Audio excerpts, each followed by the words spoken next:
Hello dears, welcome to the class. നമ്മുടെ മൂന്നാമത്തെ പാഠത്തിൻ്റെ പേരാണ് ജലവും മണ്ണും. അപ്പോൾ നമുക്ക് ക്ലാസ് തുടങ്ങിയാലോ? കുട്ടനും കൂട്ടരും കളികൾ തുടങ്ങി. പെട്ടെന്നയ്യാ ചെറുമഴ ചാറി. മാനമിരുണ്ടു വെള്ളിടി പാറി. കുട്ടനും കൂട്ടരും വീട്ടിലേക്കോടി. ചെറുമഴ പുതുമഴ കലപില മേളം. ആ മഴ പിന്നെ പെരുമഴയായി. പെരുമഴ മാറി കാർമുകിൽ നീങ്ങി. മണ്ണു കുളിർത്തു പൂക്കൾ ചിരിച്ചു. കുട്ടൻ കൂട്ടാർക്കൊപ്പം കൂടി ആർത്തു തിമിർത്തു തകതിമിതവും. ഒരു മരം പറയുന്നതാണ്. എന്താണ്? മഴത്തുള്ളികൾ എൻ്റെ ഇലകളിൽ തട്ടി ചിന്നിത്തെറിക്കുന്നത് കാണാൻ നല്ല രസമായിരുന്നു. തത്തമ്മ പറയുന്നത് ഞാനീ പൊത്തിലായതുകൊണ്ട് മഴ നനഞ്ഞില്ല, പക്ഷെ നല്ല തണുപ്പ് എന്നാണ്. അതുപോലെ തന്നെ ചെടി എന്താണ് പറയുന്നത്? മണ്ണ് നനഞ്ഞു കുതിർന്നു, എനിക്കിനി പുതുനാമ്പുകൾ വളർന്നു വരും എന്നാണ്. മഴ കഴിഞ്ഞാൽ എന്തെല്ലാം മാറ്റങ്ങളാണ് നമ്മുടെ പരിസരത്തുണ്ടാവുക?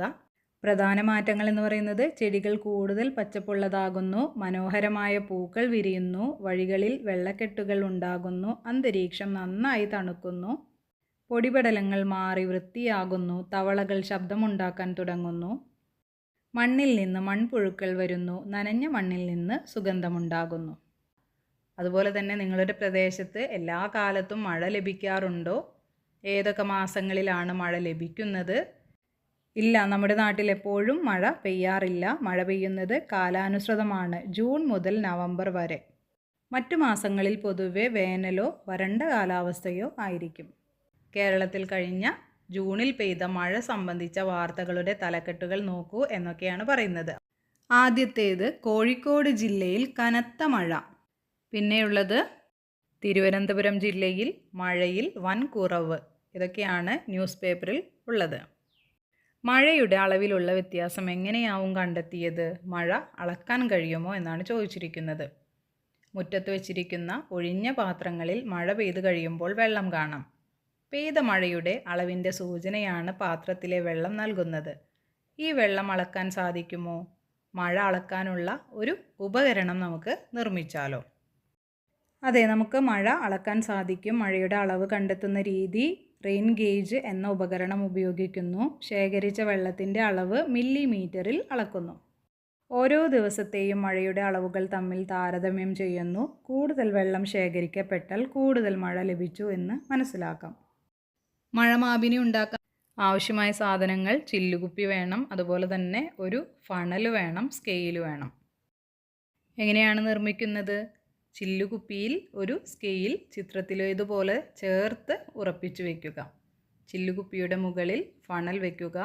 കുപ്പി തുറസായ സ്ഥലത്ത് ഉറപ്പിച്ചു വയ്ക്കുക. എല്ലാ ദിവസവും ഒരു നിശ്ചിത സമയത്ത് ജലനിരപ്പ് രേഖപ്പെടുത്തുക. കൂട്ടുകാരൊന്നിച്ച് ജലമാപിനി നിർമ്മിച്ച് ഓരോ ദിവസത്തെയും മഴയളന്ന് താഴെ തന്നിരിക്കുന്ന പട്ടിക പൂർത്തിയാക്കൂ. അപ്പോൾ ഓരോ തീയതിയും അതുപോലെ തന്നെ കിട്ടിയ മഴയുടെ അളവും രേഖപ്പെടുത്തണം. അപ്പോൾ ഇതാണ് ടേബിളിൻ്റെ ഒരു ഉദാഹരണം. ഓഗസ്റ്റ് 10-ാം തീയതി മുതൽ ഓഗസ്റ്റ് 17-ാം തീയതി വരെയാണ്. 10-ാം തീയതി 5 മില്ലിമീറ്ററും, 11-ാം തീയതി 0, 12-ാം തീയതി 12 മില്ലിമീറ്ററും, അതുപോലെ തന്നെ 13-ാം തീയതി 3, 14-ാം തീയതി 0, 15-ാം തീയതി 0, 16-ാം തീയതി 8, 17-ാം തീയതി 15. 0 എന്ന് പറയുന്നത് മഴയില്ലാത്ത ദിവസമാണ്. കൂടുതൽ മഴ ലഭിച്ചത് ഓഗസ്റ്റ് 17-ാം തീയതിയാണ്, 15 മില്ലിമീറ്റർ. എന്നാൽ കുറവ് ലഭിച്ചത് ഓഗസ്റ്റ് 11-ാം തീയതി, 14-ാം തീയതി, 15-ാം തീയതി. 0 മില്ലിമീറ്ററാണ് അന്ന്.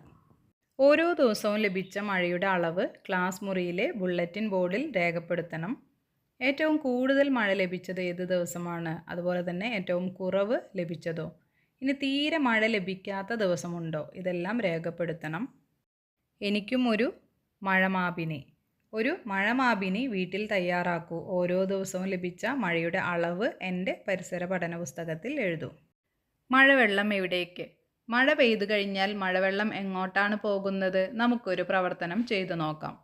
അപ്പോൾ നമ്മൾ ആക്ടിവിറ്റി ചെയ്യുമ്പോൾ പിക്ചർ 1-ൽ തന്നിരിക്കുന്നത് ഉണങ്ങിയ മണ്ണ് നിറച്ച് അടിഭാഗത്ത് ഒരു വശത്ത് ദ്വാരമിട്ട പ്ലാസ്റ്റിക് കുപ്പിയാണ്. രണ്ടാമത്തെ ചിത്രത്തിൽ തന്നിരിക്കുന്നത് ഒരു പ്ലാസ്റ്റിക് കുപ്പിയുണ്ട്, വെള്ളമുണ്ട്, സൂചിയുണ്ട്. ഇനി എന്താണ് പറഞ്ഞിരിക്കുന്നത്? ചിത്രം 2-വിലെ വസ്തുക്കൾ ഉപയോഗിച്ച് ചിത്രം 1-ലെ പാത്രത്തിലെ മണ്ണിലേക്ക് മഴ പെയ്യിക്കൂ എന്നാണ് പറഞ്ഞിരിക്കുന്നത്. മണ്ണിൽ വീണ വെള്ളത്തിന് എന്ത് സംഭവിച്ചു? കണ്ടെത്തലുകൾ അവതരിപ്പിക്കുകയും നിങ്ങളുടെ പരിസര പഠന പുസ്തകത്തിൽ എഴുതുകയും വേണം. അതുപോലെ തന്നെ ചിത്രവും വരച്ചു ചേർക്കൂ എന്നാണ് പറഞ്ഞിട്ടുള്ളത്. അപ്പോൾ ഈ പ്രവർത്തനത്തിലെ ആദ്യത്തെ ചോദ്യമാണ് മണ്ണിൽ വീണ വെള്ളത്തിന് എന്ത് സംഭവിച്ചു?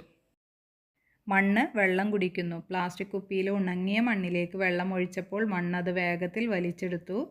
വെള്ളം താഴേക്ക് ഇറങ്ങുന്നു. വെള്ളം മണ്ണിലൂടെ മെല്ലെ താഴേക്ക് സഞ്ചരിച്ചു. കുപ്പിയിലെ സുഷിരം.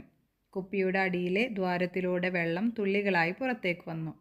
അപ്പോൾ ഇതിൽ നിന്ന് മനസ്സിലാകുന്നത് മഴവെള്ളം മണ്ണിൽ വീഴുമ്പോൾ മണ്ണത് വലിച്ചെടുക്കുമെന്നും ബാക്കി വെള്ളം മണ്ണിലൂടെ താഴേക്കിറങ്ങി ഭൂഗർഭജലമായി മാറുമെന്നും ഈ പരീക്ഷണം തെളിയിക്കുന്നു.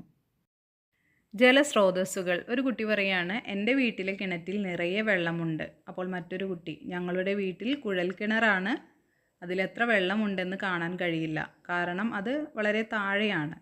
പിന്നെ ഒരു കുട്ടി പറയുകയാണ്, തൊടിയിലെ കുളത്തിൽ നിന്നാണ് കൃഷിക്കും വീട്ടിലെ ആവശ്യത്തിനുമുള്ള ജലം ഞങ്ങൾക്ക് ലഭിക്കുന്നത് എന്ന്. അപ്പോൾ വിവിധ വഴികളിലൂടെയാണ് ഈ കുട്ടികൾക്ക് ജലം ലഭിക്കുന്നത്. നിങ്ങളുടെ വീടുകളിൽ എവിടെ നിന്നാണ് ജലം ലഭിക്കുന്നതെന്ന് എഴുതൂ. നമ്മുടെ വീടുകളിൽ എവിടെ നിന്നാണ് വെള്ളം ലഭിക്കുന്നത്? കിണർ. മണ്ണിൽ കുഴിച്ച കിണറുകളിൽ നിന്ന് നാം വെള്ളം കോരിയെടുക്കുന്നു. കുഴൽ കിണർ. മൺപാളികൾക്ക് താഴെയുള്ള വെള്ളം പൈപ്പും മോട്ടോറും ഉപയോഗിച്ച് മുകളിലേക്ക് എത്തിക്കുന്നു. Pipe line. പഞ്ചായത്ത് അല്ലെങ്കിൽ പൊതുവിതരണ പൈപ്പുകൾ വഴി വീട്ടിലെ ടാപ്പുകളിൽ വെള്ളമെത്തുന്നു. കുളങ്ങളും നദികളും. കുളിക്കാനും അലക്കാനും കൃഷി ആവശ്യങ്ങൾക്കും ഇവയിലെ വെള്ളം ഉപയോഗിക്കുന്നു. എന്താണ് പറയുന്നത്? സുരംഗയും കേണിയും. ഒരാൾക്ക് നടന്നു പോകാൻ മാത്രം വലിപ്പമുള്ള തുരങ്കങ്ങൾ നിർമ്മിച്ച് അതിലൂടെ ഭൂഗർഭജലത്തെ പുറത്തേക്ക് കൊണ്ടുവരുന്ന സംവിധാനമാണ് സുരംഗ എന്നറിയപ്പെടുന്നത്. കാസർഗോഡ് ജില്ലയിലും കർണാടകത്തിൻ്റെ ചില ഭാഗങ്ങളിലുമാണ് സുരംഗകളുള്ളത്. കേണി എന്നാൽ കിണർ എന്നാണ് അർത്ഥം. വലിയ മരത്തടികൾ തുരന്ന് ഭൂമിയിലേക്ക് താഴ്ത്തിയാണ് കേണികൾ നിർമ്മിക്കുക.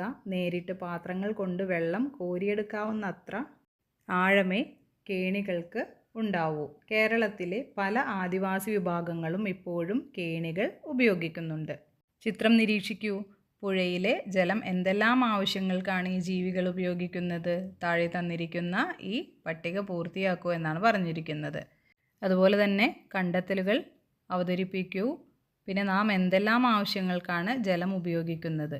ഇതിനും ഉത്തരം കണ്ടുപിടിക്കണം. അപ്പോൾ മീനിന് ജലത്തിൻ്റെ ഉപയോഗം എന്ന് പറയുന്നത് വെള്ളത്തിൽ ജീവിക്കാനും ശ്വസിക്കാനും, ആനയ്ക്ക് വെള്ളം കുടിക്കാനും ശരീരം നനച്ച് കുളിക്കാനും, മാനിന് ദാഹം മാറ്റാൻ വെള്ളം കുടിക്കാൻ, കൊക്കിന് ആഹാരത്തിനായി വെള്ളത്തിൽ നിന്ന് മീൻ പിടിക്കാൻ, പോത്തിന് വെള്ളം കുടിക്കാനും അതുപോലെ തന്നെ ചൂട് മാറ്റാൻ വെള്ളത്തിൽ ഇറങ്ങിക്കിടക്കാനും, കടുവയ്ക്ക് ദാഹം തോന്നുമ്പോൾ വെള്ളം കുടിക്കാൻ.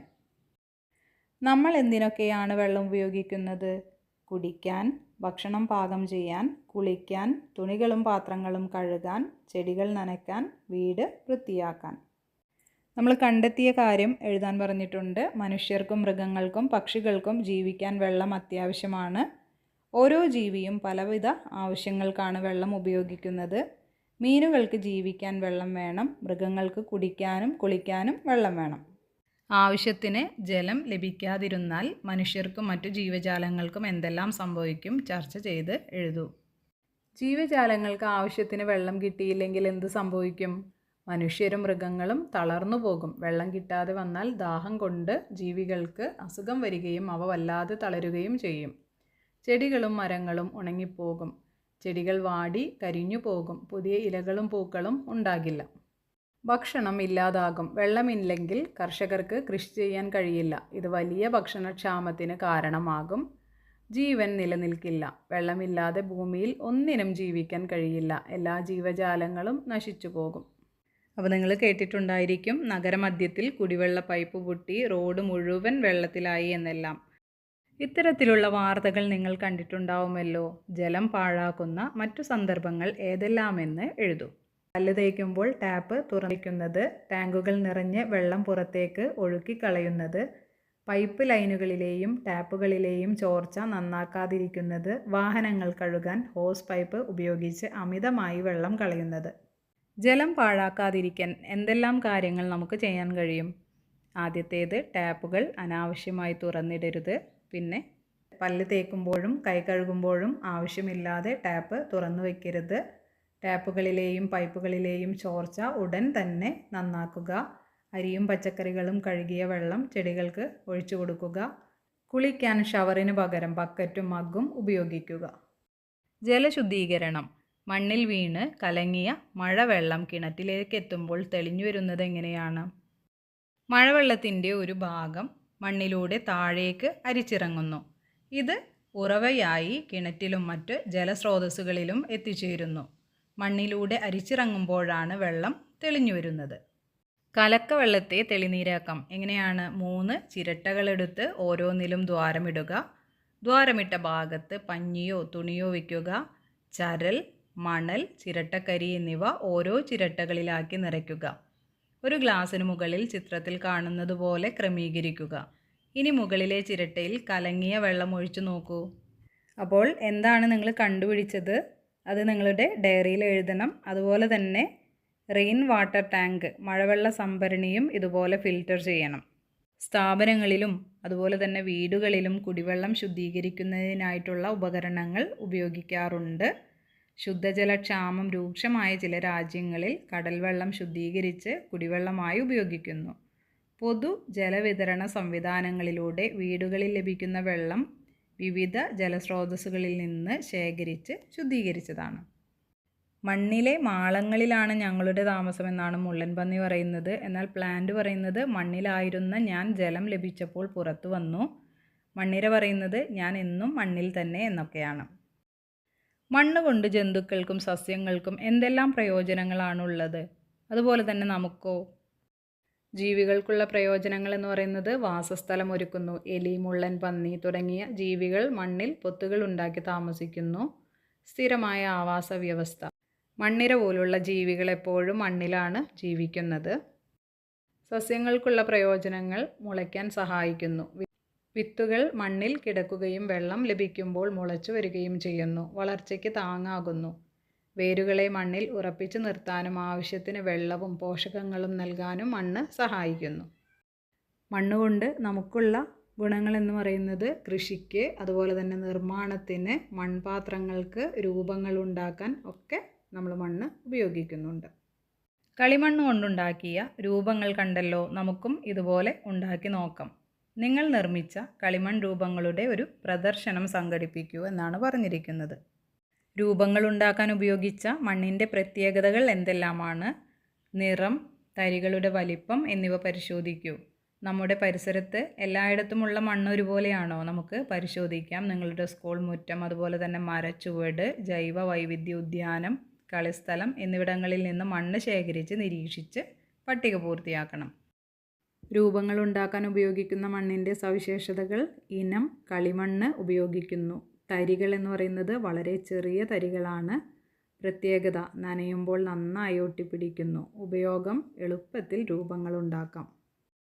സ്കൂൾ മുറ്റത്ത് നിന്ന് എടുത്ത മണ്ണിൻ്റെ നിറമെന്ന് പറയുന്നത് ചുവപ്പ് അല്ലെങ്കിൽ തവിട്ടാണ്. ചെറിയ തരികളുള്ള ഉണങ്ങിയ മണ്ണ്. മരത്തിൻ്റെ ചുവട്ടിൽ നിന്നോ? കടും തവിട്ട്, ഇലപ്പൊടികൾ കലർന്ന ഈർപ്പമുള്ള മണ്ണ്. ഇനി ജൈവ വൈവിധ്യ ഉദ്യാനത്തിൽ നിന്ന് കറുപ്പ് മണ്ണാണ്. പോഷകങ്ങൾ അടങ്ങിയ ഇളക്കമുള്ള മണ്ണ്. ഇനി കളിസ്ഥലത്ത് നിന്ന് ഇളം തവിട്ട്, വലിയ തരികളുള്ള മണൽ മണ്ണ്. നിങ്ങൾ ശേഖരിച്ച മണ്ണിനങ്ങളെല്ലാം ഒരേ നിറത്തിലുള്ളതാണോ? തരികളുടെ വലിപ്പത്തിൽ വ്യത്യാസമുണ്ടോ? കണ്ടെത്തലുകൾ എൻ്റെ പരിസര പഠന പുസ്തകത്തിൽ എഴുതുക. എല്ലാ മണ്ണിനും ഒരേ നിറമാണോ? അല്ല, ഓരോ സ്ഥലത്തെയും മണ്ണിന് വ്യത്യാസമുണ്ട്. തരികളുടെ വലിപ്പത്തിൽ വ്യത്യാസമുണ്ടോ? ഉണ്ട്. കളിസ്ഥലത്തെ മണ്ണിൽ വലിയ തരികളാണ് ഉള്ളത്. മണ്ണിൻ്റെ കഥയാണ്. കൂട്ടുകാരെ, എന്നെ നിങ്ങൾക്ക് പരിചയമുണ്ടോ? ഞാനാണ് മണ്ണ്. ഞാൻ പലതരത്തിലും പല വിധത്തിലുമുണ്ട്. ഓരോ പ്രദേശത്തും എൻ്റെ സ്വഭാവം വ്യത്യാസപ്പെട്ടിരിക്കും. ലക്ഷക്കണക്കിന് സൂക്ഷ്മജീവികളും പല ജൈവഘടകങ്ങളും എന്നിലുണ്ട്. ആയിരക്കണക്കിന് വർഷത്തെ നിരന്തരമായ ജൈവ അജൈവ പ്രവർത്തനങ്ങളിലൂടെയാണ് ഞാൻ ഈ വിധത്തിൽ രൂപപ്പെട്ടത്. മണ്ണിൻ്റെ കഥയുടെ തുടക്കം വായിച്ചല്ലോ. മണ്ണുണ്ടാകുന്ന പ്രക്രിയയെക്കുറിച്ച് കൂടുതൽ വിവരങ്ങൾ കണ്ടെത്തൂ. കൂട്ടുകാരുമായി ചർച്ച ചെയ്ത് മണ്ണിൻ്റെ കഥ പൂർത്തിയാക്കി എൻ്റെ പരിസര പഠന പുസ്തകത്തിൽ എഴുതൂ. മണ്ണിൻ്റെ കഥ. പണ്ട് ഞാൻ ഒരു വലിയ പാറയായിരുന്നു. വെയിലും മഴയും കൊണ്ട് എന്നിൽ വിള്ളലുകൾ വീണു. ശക്തമായ കാറ്റ് എന്നെ ചെറിയ കഷ്ണങ്ങളാക്കി. ഉണങ്ങിയ ഇലകളും വേരുകളും എന്നിൽ കലർന്നു. ചെറിയ മണ്ണിരകൾ എന്നെ ഇളക്കി മറിച്ചു. ഇപ്പോൾ ഞാൻ നല്ല മൃദുവായ മണ്ണാണ്. ചെടികൾ എന്നിൽ നന്നായി വളരുന്നു. മണ്ണിനുള്ളിൽ എന്തെല്ലാം? മണ്ണിനുള്ളിൽ കഴിയുന്ന ജീവികൾ ഏതെല്ലാം? എഴുതി നോക്കൂ. ഹാൻഡ് ലെൻസ് ഉപയോഗിച്ച് സ്കൂൾ പരിസരത്തെ മണ്ണ് നിരീക്ഷിക്കൂ. ഏതെല്ലാം ജീവികളെ കണ്ടെത്താൻ കഴിയുന്നു? ഇവയ്ക്ക് ആവശ്യമായ ഭക്ഷണം, ജലം, വായു എന്നിവ എവിടെ നിന്നാണ് ലഭിക്കുന്നത്? മൺപുഴുക്കൾ, ഉറുമ്പുകൾ, ചിതലുകൾ, ചെറിയ വണ്ടുകൾ, പഴുതാരകൾ ഇതൊക്കെയാണ്. ഭക്ഷണവും വെള്ളവും വായുവും എവിടെ നിന്നാണ് ലഭിക്കുന്നത്? ഭക്ഷണം ചീഞ്ഞ ഇലകളും ജൈവാവശിഷ്ടങ്ങളും കഴിക്കുന്നു. അതുപോലെ തന്നെ വെള്ളം മൺതരികൾക്കിടയിലുള്ള ഈർപ്പം ഉപയോഗിക്കുന്നു. വായു മണ്ണിലെ ചെറിയ സുഷിരങ്ങളിലുള്ള വായു ശ്വസിക്കുന്നു. മണ്ണിലെ വായു. മണ്ണിൽ വായു ഉണ്ടോ? എങ്ങനെ കണ്ടെത്താം? ഏതാനും ഉണങ്ങിയ മൺകട്ടകൾ എടുക്കുക. ഒരു ഗ്ലാസ്സിൽ വെള്ളമെടുത്ത് അതിലേക്ക് മൺകട്ടകൾ ഇടുക. എന്താണ് സംഭവിക്കുന്നത്? കണ്ടെത്തലുകൾ കൂട്ടുകാരുമായി പങ്കുവയ്ക്കുകയും എൻ്റെ പരിസര പഠന പുസ്തകത്തിൽ എഴുതുകയും ചെയ്യൂ. ഉണങ്ങിയ മൺകട്ട ഗ്ലാസ്സിലെ വെള്ളത്തിലേക്ക് ഇടുമ്പോൾ കുമിളകൾ ഉയർന്നു വരുന്നത് കാണാം. എന്തുകൊണ്ടാണ്? കാരണം വെള്ളം മൺകട്ടയിലെ ചെറിയ സുഷിരങ്ങളിലേക്ക് ഇറങ്ങി ചെല്ലുന്നു. അതിൻ്റെ ഫലം അവിടെ ഉണ്ടാകുന്ന വായു കുമിളകളായി പുറത്തേക്ക് വരുന്നു. മണ്ണിൽ വായു അടങ്ങിയിട്ടുണ്ടെന്ന് ഇതിലൂടെ മനസ്സിലാക്കാം. ഇനി കണ്ടുപിടിക്കേണ്ടത് മണ്ണിലെ ജലാംശമാണ്. മണ്ണിൽ ജലാംശമുണ്ടോ? എങ്ങനെ കണ്ടെത്താം? ജൈവ വൈവിധ്യ ഉദ്യാനത്തിലെ മണ്ണ് ശേഖരിച്ച് ഒരു സുതാര്യമായ കുപ്പിയിലാക്കുക. കുപ്പി അടച്ച് വെയിലത്ത് വയ്ക്കുക. 10 മിനിറ്റ് കഴിഞ്ഞ് പരിശോധിക്കും. എന്തെല്ലാം മാറ്റങ്ങൾ കണ്ടെത്തി? കുപ്പിയുടെ വശങ്ങളിൽ എന്താണ് കാണുന്നത്? ഇത് എങ്ങനെ വന്നു? നിരീക്ഷണക്കുറിപ്പ് തയ്യാറാക്കൂ. കുപ്പിയുടെ വശങ്ങളിൽ എന്ത് മാറ്റം കണ്ടു? കുപ്പിയുടെ ഉൾവശത്ത് ചെറിയ വെള്ളത്തുള്ളികൾ കണ്ടു. ഇതെങ്ങനെ സംഭവിച്ചു? മണ്ണിലെ വെള്ളം ചൂടേറ്റ് ആവിയായി മാറി. ഈ ആവി തണുത്തത് വീണ്ടും വെള്ളത്തുള്ളികളായി. മണ്ണിൽ ജലാംശമുണ്ടെന്ന് ഇതിലൂടെ മനസ്സിലാക്കാം. മണ്ണിലെ ജൈവാംശം. ഒരു ഗ്ലാസ്സിൽ ജൈവ വൈവിധ്യ ഉദ്യാനത്തിൽ നിന്ന് ശേഖരിച്ച മണ്ണ് പകുതി നിറയ്ക്കുക. ഇതിലേക്ക് ജലം ഒഴിച്ച് നന്നായി ഇളക്കുക. എന്താണ് കാണാൻ കഴിയുന്നത്? നിരീക്ഷണക്കുറിപ്പ് തയ്യാറാക്കൂ. എന്താണ് കാണാൻ കഴിഞ്ഞത്? ഇലകളും കമ്പുകളും വെള്ളത്തിന് മുകളിൽ പൊന്തിക്കിടക്കുന്നു. കല്ലും മണ്ണും അടിയിൽ അടിയുന്നു. മണ്ണിൽ ജൈവാംശം. ചെടികളുടെയും ജീവികളുടെയും അവശിഷ്ടങ്ങൾ അടങ്ങിയിട്ടുണ്ട്. ഉണങ്ങിയ ഇലകളും കമ്പുകഷ്ണങ്ങളും ജീവികളുടെ അവശിഷ്ടങ്ങളും അടങ്ങിയതാണ് ജൈവാംശം. ജൈവാംശം കൂടുതലുള്ള മണ്ണിലാണ് ചെടികൾ നന്നായി വളരുന്നത്. ജൈവാംശമുള്ള മണ്ണാണ് മണ്ണിരയുടെ ആഹാരം. നിങ്ങളുടെ വീട്ടുപരിസരത്ത് എവിടെയാണ് കൂടുതൽ ജൈവാംശമുള്ള മണ്ണുള്ളത്? കണ്ടെത്തൂ. ജൈവാംശം കൂടിയ മണ്ണ് എവിടെ കാണാം? വലിയ മരങ്ങളുടെ ചുവട്ടിൽ, ഇലകൾ പൊഴിഞ്ഞ് ചീയുന്ന സ്ഥലം, അടുക്കളത്തോട്ടത്തിൽ അല്ലെങ്കിൽ കമ്പോസ്റ്റ് കുഴിയിൽ. മണ്ണിനകത്തും പുറത്തുമായി വലുതും ചെറുതുമായ ലക്ഷക്കണക്കിന് ജീവികളുണ്ട്. സസ്യങ്ങൾ മണ്ണിൽ നിന്ന് ജലവും പോഷകങ്ങളും വലിച്ചെടുത്ത് വളരുന്നു. മനുഷ്യനുൾപ്പെടെയുള്ള ജീവികൾ വിവിധ ആവശ്യങ്ങൾക്കായി മണ്ണിനെ ആശ്രയിക്കുന്നു. മണ്ണ് മലിനമാകാതെയും ഫലപുഷ്ടി നഷ്ടപ്പെടാതെയും സംരക്ഷിച്ചാലേ നമുക്ക് നിലനിൽക്കാനാവൂ. ആശയപടം പൂർത്തിയാക്കുക. തന്നിരിക്കുന്നത് ജലവും മണ്ണും. അപ്പോൾ നമ്മൾ എന്തൊക്കെ കണ്ടുപിടിക്കണം? മണ്ണിൽ എന്തെല്ലാം ഉണ്ട്, ജലത്തിൻ്റെ ഉപയോഗം, ജലസ്രോതസ്സുകൾ, മണ്ണിലെ ജീവികൾ, ഇതെല്ലാം കണ്ടുപിടിച്ചെഴുതാം. മണ്ണിൽ എന്തെല്ലാം? പാറപ്പൊടിയുണ്ട്, ജൈവാവശിഷ്ടങ്ങൾ, വായു, ജലം. ജലത്തിൻ്റെ ഉപയോഗം എന്ന് പറയുന്നത് കുടിക്കാൻ, പാചകം ചെയ്യാൻ, കൃഷിക്ക്, വൃത്തിയാക്കാൻ. മണ്ണിലെ ജീവികൾ മണ്ണിര, ഉറുമ്പ്, ചിതൽ, എലി. ജലസ്രോതസ്സുകൾ മഴ, കിണർ, പുഴ, കുളം. കുട്ടനും കൂട്ടുകാരും കളിക്കാനായി നദീതീരത്തെത്തി. അവർ കഴിച്ച മിഠായിയുടെ കവറുകൾ വെള്ളത്തിലേക്ക് എറിഞ്ഞു. അപ്പോൾ നദിയിലെ മീൻ അവരോട് പറഞ്ഞു, നിങ്ങൾക്ക് വീട് പോലെയാണ് ഞങ്ങൾക്ക് ഈ നദി. ഈ അഭിപ്രായത്തോട് നിങ്ങൾ യോജിക്കുന്നുണ്ടോ? എന്തുകൊണ്ട്? ജലസ്രോതസ്സുകൾ സംരക്ഷിക്കാൻ നാം എന്തെല്ലാം ചെയ്യണം? എന്തുകൊണ്ടാണ് നിങ്ങൾ യോജിക്കുന്നു എന്ന് പറഞ്ഞത്? പുഴകൾ മത്സ്യങ്ങളുടെ വീടാണ്. മാലിന്യം അവയ്ക്ക് ദോഷം ചെയ്യും. മീനുകൾക്ക് ശുദ്ധജലം വേണം. മലിനീകരണം ജലജീവികളെ കൊല്ലുന്നു. ജലം എങ്ങനെയൊക്കെ സംരക്ഷിക്കാം? വെള്ളത്തിൽ മാലിന്യം തള്ളരുത്. രാസവസ്തുക്കൾ പുഴയിൽ ഒഴുക്കരുത്. പുഴയോരങ്ങളിൽ മരങ്ങൾ വെച്ച് പിടിപ്പിക്കുക.